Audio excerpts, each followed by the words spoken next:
Kelompok 9 akan mempresentasikan hasil diskusi kelompok kami terhadap materi 7, yaitu biaya mutu dan akuntansi untuk kerugian dalam proses produksi. Selamat menyaksikan. Bahasan yang pertama yaitu tentang biaya kualitas. Biaya kualitas merupakan biaya yang dikeluarkan perusahaan dalam upaya meningkatkan kualitas produk untuk mencapai standar kualitas yang telah ditentukan. Biaya kualitas bukan hanya biaya untuk memperoleh kualitas, tetapi juga biaya yang dikeluarkan karena kegagalan produksi. Ada 3 jenis biaya kualitas. Yang pertama ada biaya pencegahan. Biaya pencegahan adalah biaya yang dikeluarkan untuk mencegah kegagalan produk. Biaya pencegahan dikeluarkan untuk mencapai hasil produksi yang berkualitas tinggi, termasuk biaya untuk memelihara fasilitas produksi. Yang kedua ada biaya penilaian. Biaya penilaian adalah biaya yang dikeluarkan untuk mendeteksi kegagalan produk. Biaya penilaian meliputi biaya pemeriksaan, pengujian bahan, pemeriksaan produk setelah produksi, dan biaya yang dikeluarkan untuk memperoleh informasi dari pelanggan tentang kepuasan produk. Yang ketiga ada biaya kegagalan. Biaya kegagalan adalah biaya yang dikeluarkan saat suatu produk gagal. Biaya kegagalan meliputi biaya internal dan biaya eksternal. Biaya internal adalah biaya yang terjadi selama proses produksi, seperti biaya scrap, kerusakan atau kehilangan unit, pengerjaan ulang, dan waktu terhenti karena kegagalan mesin atau kekurangan bahan.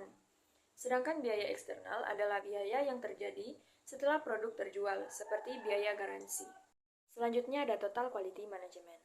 Total quality management merupakan pendekatan yang digunakan perusahaan untuk memastikan bahwa kualitas selalu menjadi prioritas utama dalam setiap proses bisnis. Bukan hanya soal produk, tetapi juga layanan, sistem kerja, dan bahkan cara perusahaan beroperasi secara keseluruhan. Karakteristik total quality management terbagi menjadi 5 bagian. Yang pertama, menjelaskan tentang produk dan layanan yang dihasilkan perusahaan harus benar-benar sesuai dengan kebutuhan pelanggan, baik pelanggan eksternal seperti konsumen maupun pelanggan internal seperti karyawan yang menggunakan hasil kerja divisi lain. Untuk itu, perusahaan harus aktif berinteraksi dan mencari umpan balik supaya bisa terus memperbaiki kualitasnya. Yang kedua, menjelaskan tentang peran manajemen puncak sangat penting. Jika atasan atau pemimpin perusahaan tidak mendukung perbaikan kualitas, karyawan juga tidak akan merasa itu penting. Jadi, para pemimpin harus menunjukkan komitmen dalam meningkatkan kualitas agar semua orang dalam perusahaan ikut terlibat. Kemudian, poin nomor 3 menjelaskan tentang semua karyawan yang ada di perusahaan harus punya tanggung jawab dan terlibat untuk menjaga dan meningkatkan kualitas dalam pekerjaannya masing-masing. Jika ada satu bagian yang mengabaikan kualitas, dampaknya bisa menyebar ke seluruh perusahaan. Yang keempat, menjelaskan tentang perusahaan harus mempunyai sistem untuk mendeteksi dan memperbaiki masalah kualitas. Ini penting jika ada masalah, perusahaan bisa cepat menemukan solusi dan menetapkan target perbaikan yang jelas. Biasanya, ada kelompok kerja atau tim khusus yang secara rutin berdiskusi untuk mencari cara meningkatkan kualitas. Kelima, menegaskan meskipun perusahaan semakin mengandalkan otomatisasi, karyawan akan tetap menjadi aset yang paling berharga. Mesin hanya bisa menjalankan tugas, tetapi karyawan yang merancang, mengatur, dan meningkatkan sistem kerja. Perusahaan yang ingin meningkatkan kualitas harus memastikan bahwa karyawannya memiliki keterampilan yang baik dan tetap termotivasi. Pelatihan khusus sangat penting, terutama bagi pekerjaan yang bersifat teknis. Selain pelatihan, perusahaan juga perlu memberikan penghargaan bagi karyawan yang berkontribusi terhadap kualitas atau pencapaian kinerja yang luar biasa. Selanjutnya, saya akan membahas tentang peningkatan mutu secara berkelanjutan. Peningkatan mutu secara berkelanjutan merupakan pendekatan sistematis untuk meningkatkan kualitas dan efisiensi dalam proses produksi secara berkelanjutan. Manfaat dari pendekatan ini untuk mengurangi pemborosan, tetapi tetap memperhatikan kualitas produk dan kepuasan pelanggan. Secara historis, perusahaan menyelesaikan masalah mutu melalui strategi produksi dalam jumlah yang banyak. Tujuannya agar berapapun unit yang ditolak konsumen, perusahaan tetap memiliki stok yang banyak dan masih bagus sehingga dapat memenuhi permintaan konsumen. Tetapi pendekatan ini membuat perusahaan tambah rugi karena meningkatkan pemborosan terhadap bahan baku dan tenaga kerja yang sehingga tidak efisien. Pendekatan yang paling efisien dalam perbaikan mutu adalah dengan berkonsentrasi pada pencegahan, yaitu mencari penyebab-penyebab pemborosan dan ketidakefisien. Kemudian, perusahaan akan mencari cara untuk menghilangkan penyebab tersebut. Pendekatan ini menekankan untuk memproduksi produk dalam jumlah yang sedikit, sehingga biaya mutu akan sedikit berkurang. Dalam pendekatan ini, sebaiknya perusahaan memperhatikan bahan baku yang bebas dari cacat dan jumlah yang diperlukan selalu tersedia di gudang agar proses produksi tidak tertunda. Fasilitas produksi yang digunakan juga harus diperhatikan agar mendorong efisiensi. Usaha-usaha peningkatan mutu harus diperluas ke aktivitas pemasaran, seperti pengemasan, efektivitas iklan, metode penjualan, citra produk, serta distribusi dan pengiriman harus selalu diperhatikan guna menghindari hal-hal yang mungkin akan berpengaruh terhadap kepercayaan pelanggan. Selanjutnya yaitu mengukur dan melaporkan biaya mutu. Dua poin ini menjelaskan tentang pengukuran dan pelaporan biaya mutu. Agar perusahaan dapat memantau biaya mutu dan mengevaluasi perbaikan yang diperlukan, akuntan manajemen harus mampu mengukur biaya mutu dengan tepat. Ini mencakup beberapa aspek yang berpengaruh terhadap kualitas produk dan efisiensi perusahaan. Contohnya yaitu bahan baku sisa yang tidak terpakai, barang cacat yang tidak memenuhi standar kualitas, pengerjaan ulang untuk memperbaiki produk gagal, perbaikan atau penggantian selama masa garansi, dan penanganan keluhan pelanggan karena produk yang tidak sesuai. Perusahaan secara rutin mencatat biaya-biaya ini agar dapat mengidentifikasi area yang membutuhkan perbaikan dan meningkatkan efisiensi operasionalnya. Laporan ini harus sering dilakukan agar perusahaan dapat terus mengetahui apa saja yang masih menjadi kendala produksi. Baik, selanjutnya kita akan membahas akuntansi untuk kerugian proses produksi dalam sistem perhitungan biaya berdasarkan pesanan. Kerugian produksi dalam sistem perhitungan biaya berdasarkan pesanan mencakup biaya bahan baku sisa, biaya barang rusak, dan biaya pengerjaan kembali atas barang rusak. Bahan baku sisa atau scrap ini terdiri atas sisa-sisa yang tertinggal setelah bahan baku diproses. Kemudian bahan baku rusak yang tidak dapat digunakan maupun diretur ke pemasok, dan bagian-bagian yang rusak akibat kecerobohan karyawan ataupun kegagalan mesin. Kemudian barang rusak. Barang rusak adalah unit yang selesai atau separuh selesai, namun rusak dalam hal tertentu. Barang rusak sendiri tidak dapat dibetulkan, baik karena secara teknis tidak memungkinkan atau karena tidak ekonomis untuk membetulkannya. Kemudian pengerjaan kembali. Pengerjaan kembali adalah proses untuk membetulkan barang rusak.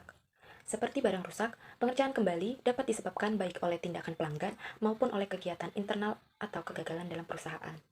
Untuk mencatat penjualan scrap yang pertama, kita mencatatnya sebagai scrap sales karena jumlah yang diakumulasikan di scrap sales dapat ditutup ke ikhtisar laba rugi dan ditampilkan di income statement sebagai scrap sales atau other income, sehingga dicatat sebagai berikut. Kas atau piutang usaha terhadap penjualan bahan baku sisa atau pendapatan lain-lain sebesar 500.000. Yang kedua, penjualan scrap dicatat sebagai pengurang COGS. Karena jumlah yang diakumulasikan dapat dikreditkan ke COGS, sehingga mengurangi total cost yang dibebankan ke pendapatan penjualan untuk periode tersebut, sehingga jurnalnya kas atau piutang usaha terhadap harga pokok penjualan sebesar $500.000. Yang ketiga, penjualan scrap dicatat sebagai pengurang FOH kontrol, karena nilai scrap yang diperkirakan untuk periode tersebut harus diestimasi dan dikurangkan dari estimasi overhead sebelum tarif overhead dihitung. Penjualan scrap yang dicatat sebagai pengurang FOH kontrol ini berasal dari scrap semua job yang diakumulasi, sehingga jurnalnya kas atau piutang usaha terhadap pengendali overhead pabrik sebesar 500.000. Kemudian yang keempat, penjualan scrap juga dapat dicatat sebagai pengurang job cost tertentu jika dapat ditelusuri langsung ke pesanan individual atau job tertentu, sehingga jurnal yang dicatat adalah kas atau piutang usaha terhadap barang dalam proses akuntansi sebesar untuk biaya 500.000. barang rusak. Akuntansi untuk biaya barang rusak ini terbagi menjadi dua jenis penyebab. Yang pertama, barang rusak yang disebabkan oleh pelanggan. Jika barang rusak terjadi karena tindakan tertentu yang dilakukan oleh pelanggan, maka hal tersebut tidak boleh dianggap sebagai biaya mutu. Di sini kita asumsikan bahwa Plastiko Inc. memproduksi 1000 kursi plastik dengan desain khusus untuk Pizza King Inc. berdasarkan pesanan nomor 876. Setelah 100 kursi diproduksi, pelanggan mengubah spesifikasi desain. 100 kursi ini tidak dapat digunakan oleh pelanggan dan tidak dapat diperbaiki sehingga dapat diterima oleh pelanggan. Meskipun demikian, Plastiko dapat menjual 100 kursi ini sebagai barang bekas dengan harga $10 per unit atau totalnya setara dengan $1.000. Tambahan 100 kursi diproduksi untuk memenuhi pesanan pelanggan, sehingga totalnya sebesar 1.100 kursi yang didapat dari 100 unit barang cacat dan 1.000 unit yang dapat diterima oleh pelanggan. Total biaya yang dibebankan ke pesanan nomor 876 adalah sebagai berikut. Biaya bahan baku sebesar $22.000 ditambah dengan tenaga kerja sebesar $5.500 ditambah dengan overhead pabrik sebesar $11.000, maka didapatlah total biaya pesanan sebesar $38.500. Ayat jurnal untuk mencatat penyelesaian pesanan tersebut dan pengiriman ke pelanggan adalah sebagai berikut. Persediaan barang rusak sebesar 1.000 di debit, harga pokok penjualan 37.500 di debit, dan barang dalam proses sebesar 38.500 di kredit. Diasumsikan lagi bahwa Plastiko biasanya menjual hasil produksinya dengan harga 150% dari biaya. Oleh karena itu, pesanan nomor 876 ini ditagihkan ke Pizza King Inch sebesar $56.250 yang dimana didapat dari harga pokok penjualan 37.500 dikalikan dengan 150%. Nah, maka ayat jurnal untuk mencatat penagihan pesanan ini adalah piutang usaha atau kas terhadap penjualan sebesar $56.250. Tetapi pada saat barang rusak kemudian dijual, maka ayat jurnalnya adalah kas atau piutang usaha pada persediaan barang rusak sebesar $1.000. Yang kedua, barang rusak yang disebabkan oleh kegagalan internal. Jika barang rusak terjadi karena kegagalan internal, seperti kecerobohan karyawan atau usangnya mesin, biaya yang tidak tertutup dari penjualan barang rusak sebaiknya dibebankan ke pengendali overhead pabrik dan dilaporkan secara periodik kepada manajemen. Untuk itu, kita asumsikan dengan fakta yang sama dari ilustrasi plastisio sebelumnya, kecuali bahwa 100 unit kursi yang cacat tersebut disebabkan karena adanya kerusakan di cetakan plastik. Nah, dalam kasus ini, biaya produksi setiap kursi adalah $35, yang didapat dari total biaya pesanan sebesar $38.500 dibagi dengan 1.100 total jumlah kursi. Nah, dengan demikian, total biaya dari barang rusak adalah sebesar $3.500, yang dimana $35 per unit kursi dikali dengan 100 unit kursi rusak. Oleh karena kursi rusak dapat dijual seharga $1.000 atau yang didapat dari 10 per unit dikalikan dengan 100 kursi. Maka biaya yang tidak tertutup dari penjualan barang cacat adalah sebesar $2.500 yang didapat dari $35.000 per unit dikurang dengan nilai sisa $10 dan dikali dengan 100 kursi. Biaya dari 1.000 kursi bagus yang dikirimkan ke Pizza King adalah sebesar $35.000 yang didapat dari harga per unit $35 dikalikan dengan 1.000 unit. Dan harga jual untuk pesanan tersebut adalah $52.500 yang didapatkan dari total biaya pesanan $35.000 dikalikan dengan 150%. Oleh karena barang cacat diakibatkan karena kegagalan internal, maka nilai pendapatan penjualan dan laba menjadi lebih rendah jika dibandingkan dengan kasus di mana barang cacat diakibatkan oleh permintaan pelanggan. Maka ayat jurnal untuk mencatat penyelesaian dan pengiriman pesanan barang tersebut adalah persediaan barang cacat 1.000 di debit, pengendali overhead pabrik 2.500 di debit, harga pokok penjualan 35.000 di debit, dan barang dalam proses $38.500 di kredit. Kemudian, piutang usaha terhadap penjualan sebesar $52.500. Berikutnya, akuntansi untuk biaya pengerjaan kembali atau rework. Untuk biaya pengerjaan kembali, ini bergantung pada jenis penyebabnya. Yang pertama, pengerjaan kembali yang disebabkan oleh pelanggan. Jika pengerjaan kembali disebabkan oleh pelanggan, maka biaya pengerjaan kembali dibebankan ke pesanan dan idealnya ditutup dalam peningkatan harga jual. Dari asumsi ini, diketahui bahwa perusahaan Heavy Load Fabricator Inc. membuat 200 trailer sesuai pesanan pelanggan dengan biaya awal sebesar $200.000 yang terdiri dari bahan baku sebesar $100.000, tenaga kerja sebesar $20.000, overhead dibebankan sebesar $80.000. Namun, sebelum dikirim, pelanggan meminta perubahan dengan menambahkan pega suspensi yang lebih kuat agar trailer bisa membawa beban lebih berat di medan kasar. Nah, perubahan ini menyebabkan biaya tambahan atau rework cost sebesar $13.000 yang terdiri dari bahan baku sebesar $8.000, tenaga kerja sebesar $1.000, overhead dibebankan sebesar $4.000. Maka, ayat jurnal untuk mencatat biaya pengerjaan kembali pesanan adalah sebagai berikut. Barang dalam proses, $13.000 di debit, bahan baku $8.000 di kredit, beban gaji $1.000 di kredit, overhead pabrik dibebankan $4.000 di kredit. Sehingga, total biaya pesanan sekarang menjadi $213.000, yang terdiri dari $200.000 biaya sebelum pengerjaan kembali, ditambah dengan $13.000 biaya pengerjaan kembali. Kemudian diasumsikan lagi bahwa perusahaan membebankan biaya produksi ini ke pelanggan dengan markup 50%.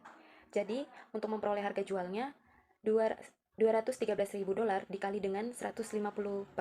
Maka harga jual yang didapat yaitu $319.500. Ketika pesanan dikirimkan ke pelanggan, maka pencatatan jurnalnya yaitu yang pertama, memindahkan biaya produksi ke harga pokok penjualan. Nah, di sini jurnalnya, harga pokok penjualan terhadap barang dalam proses sebesar $213.000. Dan untuk mencatat penjualan dan piutang pelanggan, jurnalnya yaitu piutang usaha terhadap penjualan sebesar $319.500. Kedua, pengerjaan kembali yang disebabkan oleh kegagalan internal. Jika pengerjaan kembali disebabkan oleh kegagalan internal, maka biaya pengerjaan kembali sebaiknya dibebankan ke pengendali overhead pabrik dan secara periodik dilaporkan ke manajemen. Dalam contoh ini, kesalahan terjadi bukan karena pelanggan, tetapi karena karyawan salah mengambil jenis pegas saat merakit trailer.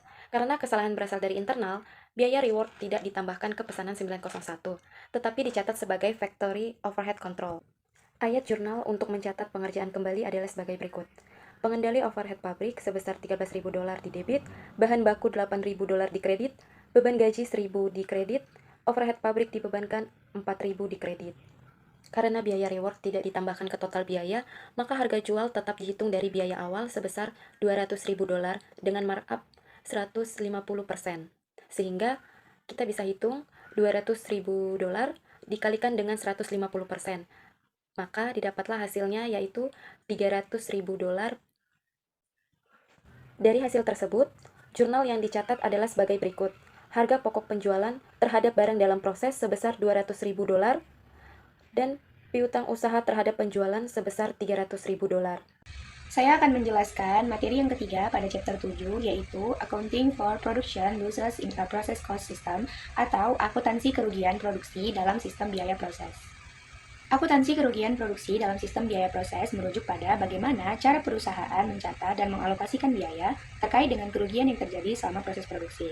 Kerugian ini bisa berupa spoilage dan shrinkage. Spoilage attributable to internal failure, yaitu kerusakan atau cacat produk yang disebabkan oleh kegagalan internal dalam proses produksi atau sebelum produk meninggalkan kendali perusahaan atau sebelum produk mencapai konsumen. Rusak atau cacat yang dimaksud kegagalan internal dalam proses produksi itu seperti masalah dengan mesin, kesalahan manusia, dan pengendalian kualitas yang rendah. Untuk mengilustrasikannya, kami mengambil contoh dari Deo Putri Company. Deo Putri Company yaitu perusahaan yang memproduksi cangkir kopi keramik dalam dua departemen yang berbeda. Departemen yang pertama yaitu departemen pembentukan, dan departemen yang kedua yaitu departemen pelapisan. Nah, berikut ini adalah data produksi yang disediakan dan data biaya untuk bulan November. Nah, langkah pertama dalam menentukan dan menetapkan biaya adalah menentukan jumlah unit ekuivalen untuk setiap elemen biaya.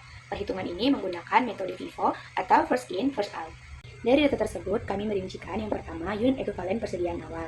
Karena persediaan awal sudah 100% selesai dalam hal bahan, persediaan awalnya tadi 4.000 dan sudah 100%, sehingga unit ekuivalennya berjumlah 0. Sedangkan untuk tenaga kerja dan overhead masih 60% selesai, sehingga membutuhkan tambahan 40% dari 4.000 unit ekuivalen yang tadi. Maka 4.000 dikali 40% menghasilkan 1.600 untuk tenaga kerja dan overhead.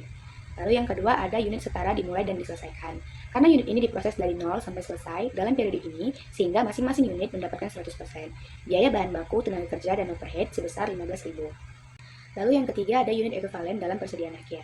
Bahan baku untuk ini 100% ditambahkan, sehingga ekuivalennya sebesar 3.600. Sedangkan tenaga kerja dan overhead baru 30% selesai, sehingga 3.600 dikalikan 30% menghasilkan 1.080 unit ekuivalen untuk tenaga kerja dan overhead. Lalu yang keempat ada unit ekuivalen yang rusak. Nah, karena semua unit yang rusak sudah menerima 100% bahan baku, maka unit ekuivalen untuk bahan baku dari unit rusak sebesar 2.400.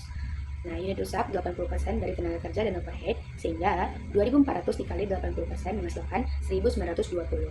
Nah, untuk total unit ekuivalen untuk bahan baku yaitu 15.000 ditambah dengan 3.600 ditambah 2.400, hasilnya yaitu 21.000. Untuk tenaga kerja 1.600 ditambah 15.000 ditambah 1.080 ditambah 1.920, hasilnya 19.600. Untuk overhead 1.600 ditambah 15.000 ditambah 1.080 ditambah 1.920, hasilnya 19.600 ekuivalen. Dari data, kami merincikan yang pertama, biaya unit ekuivalen bahan. Nah, bahan berjumlah 3.885 dan total unit ekuivalennya 21.000. Sehingga 3.885 dibagi dengan 21.000 menghasilkan $185. Lalu yang kedua ada biaya per unit ekuivalen tenaga kerja. Tenaga kerja berjumlah 2.273,6 dolar. Memiliki total unit ekuivalen 19.600 unit. Sehingga 2.273,6 dolar dibagi dengan 19.600 menghasilkan $116. Lalu yang ketiga, biaya per unit ekuivalen overhead. Overhead berjumlah $3.410,4 dan memiliki total unit ekuivalen sebesar 19.600, sehingga $3.410,4 dibagi dengan 19.600 menghasilkan $174. Berikut ini adalah perincian dari molding departemen. Teman-teman bisa membacanya pada halaman 135 di buku Cost Accounting. Data ini digunakan untuk perhitungan unit ekuivalen departemen pelapisan, di mana yang pertama ada biaya dari departemen sebelumnya dan bahan yang memiliki perincian yang sama, yaitu persediaan awal 0 karena sudah 100% lengkap dari departemen sebelumnya. Dimulai dan selesainya berjumlah 12.000, persediaan akhirnya berjumlah 4.000 karena sudah 100% menerima biaya penuh dari departemen sebelumnya. Total kerusakan 3.000, sehingga total ekuivalennya 19.000, yaitu penjumlahan dari 12.000 ditambah 4.000 ditambah 3.000. Lalu yang kedua ada tenaga kerja, di mana persediaan awalnya berjumlah 900, yaitu hasil dari 3.000 unit dikalikan dengan 30%. Dimulai dan selesainya berjumlah 12.000, dan persediaan akhirnya 1.000, hasil dari 4.000 unit dikalikan dengan 25%. Total kerusakannya 3.000, dan total unit ekuivalennya 6.900 unit. Lalu ada yang ketiga overhead, di mana persediaan awalnya 900, yaitu perkalian dari 3.000 unit dikalikan dengan 30%. Dimulai dan selesainya 12.000, persediaan akhirnya 1.000, yaitu perkalian dari 4.000 unit dikalikan dengan 25%. Total kerusakannya 3.000, dan total unit ekuivalennya 16.900 unit. Hasil penjumlahan dari 900 dijumlahkan dengan 12.000, dijumlahkan dengan 1.000, dijumlahkan dengan 3.000. Berikut ini adalah data dari biaya departemen pelapisan. Yang pertama ada biaya per unit ekuivalen dari departemen sebelumnya. Dengan rumus, total biaya dari departemen sebelumnya dibagi dengan total unit ekuivalen dari departemen sebelumnya. Perhitungannya yaitu $9.120 dibagi dengan 19.000 unit, sehingga hasilnya $48. Lalu yang kedua ada biaya per unit ekuivalen untuk bahan, di mana memiliki rumus total biaya bahan periode berjalan dibagi dengan total unit ekuivalen bahan. Perhitungannya $1.520 dibagi dengan 19 unit menghasilkan $0,08. Lalu yang ketiga ada biaya per unit ekuivalen untuk tenaga kerja, di mana memiliki rumus total biaya tenaga kerja periode berjalan dibagi dengan total unit ekuivalen tenaga kerja. Perhitungannya 3.718 dibagi dengan 16.900 unit menghasilkan $0,22. Lalu yang keempat ada biaya per unit ekuivalen untuk overhead. Dengan rumus, total biaya overhead periode berjalan dibagi dengan total unit ekuivalen overhead. Perhitungannya 3.718 dibagi dengan 16.900 unit menghasilkan $0,22. Data ini adalah perincian dari glazing departemen. Teman-teman bisa membacanya pada halaman 137 di buku Cost Accounting. Shrinkage yaitu kehilangan bahan baku yang terjadi secara alami selama proses produksi yang sudah diperkirakan sebelumnya, seperti penguapan bahan cair, pembusukan bahan, atau pengurangan volume akibat pemrosesan fisik. Nah, untuk mengilustrasikannya, kami mengambil contoh pada Swift-Taff Company, yaitu memproduksi sirup wafel di departemen memasak. Sirup wafel kemudian dipindahkan ke departemen pembotolan untuk dimasukkan ke dalam botol untuk dijual kepada pelanggan. Ini merupakan data pada Swift-Taff Company di departemen memasak. Data ini merupakan perincian biaya pada Swift-Taff Company. Data ini merupakan perhitungan ekuivalen pada departemen memasak. Yang pertama ada bahan baku.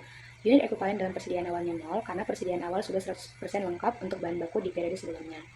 Lalu unit ekuivalen dalam unit yang dimulai dan diselesaikan 16.000 unit. Unit ekuivalen dalam persediaan akhir 5.000 unit karena persediaan akhir sudah 100% lengkap untuk bahan baku. Lalu total unit ekuivalen untuk bahan baku 16.000 ditambah 5.000 menghasilkan 21.000 unit. Lalu yang kedua ada tenaga kerja. Unit ekuivalen dalam persediaan awal 1.600 unit karena persediaan awal baru 60% selesai. Jadi masih membutuhkan 40% penyelesaian pada periode ini, sehingga 4.000 galon dikalikan dengan 40% menghasilkan 1.600 unit ekuivalen tenaga kerja. Unit ekuivalen dalam unit yang dimulai dan diselesaikan 16.000 unit, unit ekuivalen dalam persediaan akhir 1.250 unit, karena persediaan akhir baru 25% selesai, sehingga 5.000 galon dikalikan dengan 25% menghasilkan 1.250. Untuk total ekuivalen tenaga kerja, yaitu 1.600 ditambah dengan 16.000 ditambah dengan 1.250 menghasilkan 18.850 unit ekuivalen. Yang ketiga ada overhead, yang dimana perhitungan untuk overhead sama dengan tenaga kerja karena keduanya termasuk dalam biaya konversi dan memiliki tingkat penyelesaian yang sama. Yang pertama ada unit ekuivalen dalam persediaan awal 1.600 unit, yaitu hasil dari 4.000 dikalikan dengan 40%. Lalu unit ekuivalen dalam unit yang dimulai dan diselesaikan berjumlah 16.000 unit, unit ekuivalen dalam persediaan akhir 1.250 unit karena 5.000 dikalikan dengan 25%. Sehingga total unit ekuivalen untuk overhead yaitu 1.600 ditambah dengan 16.000 ditambah dengan 1.250 hasilnya 18.850 unit ekuivalen. Berikut ini adalah data untuk biaya ekuivalen departemen memasak. Yang pertama ada biaya per unit ekuivalen bahan baku, di mana total biaya bahan baku berjumlah $32.550. Total unit ekuivalen bahan baku berjumlah 21.000 unit. Sehingga biaya per unit ekuivalen bahan baku $32.550 dibagi dengan 21.000 unit menghasilkan $1,55 per unit. Yang kedua, ada biaya per unit ekuivalen tenaga kerja, di mana total biaya tenaga kerja berjumlah $7.540, total unit ekuivalen tenaga kerja berjumlah 18.850 unit, sehingga biaya per unit ekuivalen tenaga kerja $7.540 dibagi dengan 18.850 menghasilkan $0,40 per unit. Yang ketiga, ada biaya per unit ekuivalen overhead, di mana total biaya overhead $15.080, total unit ekuivalen overhead 18.850 unit, sehingga biaya per unit ekuivalen overhead $15.080 dibagi dengan 18.850 menghasilkan $0,80 per unit. Data ini merupakan perincian pada Departemen Memasak oleh Sweettalk Company. Teman-teman bisa membacanya pada halaman 140 di buku Cost Accounting.